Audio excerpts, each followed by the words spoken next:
ಆಗ ಮುಸಾಕೊಂಬಂದರು ಭೀಮಾಗೆ ಮಾಡಿ ಹಿಂದೆ ಹೇಳಿದರು, ಹೆಗಡೆಯವ್ರ ಮೇಲೆ ಆರೋಪ ಮಾಡಿದರು, ಮತ್ತೊಬ್ಬ ಮೇಲೆ ಆರೋಪ ಮಾಡಿದ್ರು, ಇವರದ ಅಂತ ಹೇಳಿದರು. ಇವತ್ತು ಅದು ಅಲ್ಲ ಅಂತ ಹೇಳ್ತಾರೆ. ಹಾಗಾದ್ರೆ ಇವು ಎರಡರಲ್ಲಿ ಯಾವ ಸತ್ಯ? ಅದೊಂದು ಕಡೆ ತನಿಖೆ ಆಗಲ್ಲ. ಯಾಕಂತಂದ್ರೆ ಈಗಾಗಲೇ ಅದು ಹೈಕೋರ್ಟ್ನಲ್ಲದ.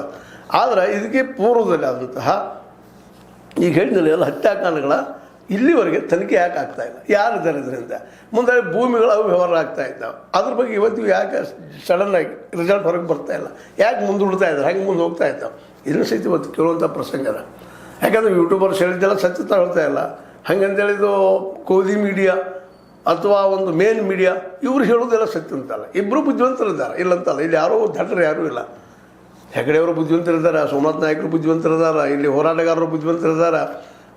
ಅದೇ ಕಾಲಕ್ಕೆ ಇವರು ಎದುರಾಳಿಗಳು ಸಹಿತ ಅಲ್ಲಿ ಸೋಮನಾಥ್ ನಾಯಕರು ಅವರು ಬುದ್ಧಿವಂತರಿದ್ದಾರೆ, ಎಲ್ಲರೂ ಬುದ್ಧಿವಂತರಿದ್ದಾರೆ. ಇದರಲ್ಲಿ ಪ್ರಾಮಾಣಿಕರು ಯಾರು? Who is the honest person? ಅದ್ರ ಸತ್ಯ ಹೊರಬರ್ಬೇಕಿದ್ರೆ ಇವ್ರು ಹೇಳೋದು ಎಲ್ಲದ್ರೊಳಗೆ ಸತ್ಯ ಎಲ್ಲಿ ಒಂದು ಕಡೆ ಅದಾವೆ. ಅದು ಹುಡುಕುವಂಥ ಕೆಲಸ ಇವತ್ತು ನ್ಯಾಯ ಮುಂದದ. ಅದಕ್ಕಾಗಿ ನಮ್ಮ ಇವ್ರು ಹೇಳಿದ್ರಲ್ಲ ಅರ್ಥದ ಸಿಟಿ ರವಿ ಅವರ ಧರ್ಮಸ್ಥಳ ಪ್ರಕರಣದಲ್ಲಿ ಗೃಹ ಸಚಿವರು ಸರ್ಟಿಫಿಕೇಟ್ ಕೊಡುವುದು ಬೇಕಿಲ್ಲ, ಪ್ರಕರಣವನ್ನು ಮುಚ್ಚಿ ಹಾಕುವ ಉದ್ದೇಶ ಪ್ರಿಯಾಂಕ ಖರ್ಗೆ ಅವರಿಗೆ ಇದ್ದಂತೆ ಕಾಣುತ್ತದೆ ಅಂತ ಆರೋಪ ಮಾಡ್ತಾ ಇದ್ದಾರೆ. ಮುಚ್ಚಿ ಹಾಕೋದು ಹೊರಟಿದ್ದಾರೆ. ಅದು ಬೇಡ, ನ್ಯಾಯಮೂರ್ತಿಗಳಿದ್ದು ತನಿಖೆ ಆಗಲಿ, ರಿಸಲ್ಟ್ ಹೊರಗೆ ಬರಲಿ ಅಂತೇಳಿ ಸಿಟಿ ರವಿ ಅವರು ಹೇಳ್ತಾ ಇದ್ದಾರೆ.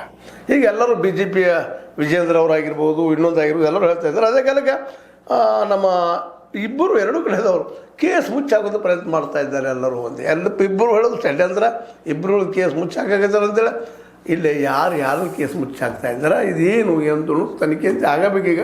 ಮತ್ತೊಂದು ಈಗ ಎದ್ದದ ಈ ದಿಶೆಯಲ್ಲಿ ಪ್ರಾಮಾಣಿಕವಾಗಿ ಇವತ್ತು ಹೇಗೋ ಖರ್ಗೆ ಅವರು ಹೋಮ್ ಮಿನಿಸ್ಟರ್ ಇರೋದ್ರಿಂದಾಗೆ ಸತ್ಯಾಸತ್ಯತೆ ಏನಿದ್ರಿಂದ ಮೊದಲಿನ 20 ವರ್ಷಗಳ ಬೇಡಿಕೆಯನ್ನು ಇಟ್ಟಿದ್ದಾರೆ. ಈಗ 20 ವರ್ಷದಲ್ಲಿ ತನಿಖೆ ಆಗಲಿ ಅಂತೇಳಿ ಆ ತನಿಖೆಯಾಗಿ ಎನ್ಕ್ವೈರಿ ಆಗಿ ಅದೇನು ರಿಸಲ್ಟ್ ಬರ್ತದೆ ಅದು ಆಗಬೇಕು. ಜೊತೆಗಿದ್ದು SIT ಅದ್ರ ರಿಪೋರ್ಟು ಹೊರಗೆ ಬರಬೇಕಂತ ಹೇಳ್ತಾ ಇದ್ದಾರೆ. ಅದೂ ಆಗಲಿ.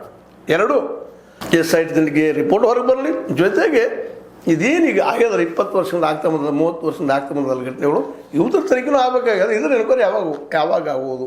ಇದಕ್ಕಾಗಿ ಇವತ್ತು ನಾವು ಇವರಲ್ಲಿ ಪ್ರಿಯಾಂಕ ಖರ್ಗೆ ಅವ್ರಲ್ಲಿ ಮತ್ತೊಮ್ಮೆ ಕೇಳ್ಕೊಳೋದು ಎಲ್ಲರ ಪರವಾಗಿ ಎರಡೂ ಕಡೆಯ ಏನಪ್ಪ ರಿಸಲ್ಟ್ ಹೊರಬೇಕಾದ್ರೆ ಈಗಂತೂ ಹೈಕೋರ್ಟ್ನಲ್ಲದ ಅದು ಮಾಡ್ತಾರೆ, ಅವರು ಕನ್ನತ್ತಿದ್ದಾರೆ. ಇನ್ನು ಹಳೆಯ ಈಗಾಗಲೇ ನಾ ಹೇಳ್ತಿಲ್ಲ, ಈಗ ಆರಂಭದಲ್ಲೇನು ನಮ್ಮ ಮಹಿಳಾ ಆಯೋಗದ ಅಧ್ಯಕ್ಷರಾದಂಥ ನಾಗಲಕ್ಷ್ಮಿ ಚೌಧರಿ ಅವರು ಹೇಳ್ತಾ ಇದ್ದಾರೆ, ಇಲ್ಲ ಇದು ಸಮಗ್ರ 20 ವರ್ಷದ ಆಗಬೇಕು ಅಂತೇಳಿ. ಅದು ಯಾವಾಗ ಆಗೋದು? ಅದಕ್ಕೆ ಪ್ರಿಯಾಂಕ ಖರ್ಗೆ ಅವರು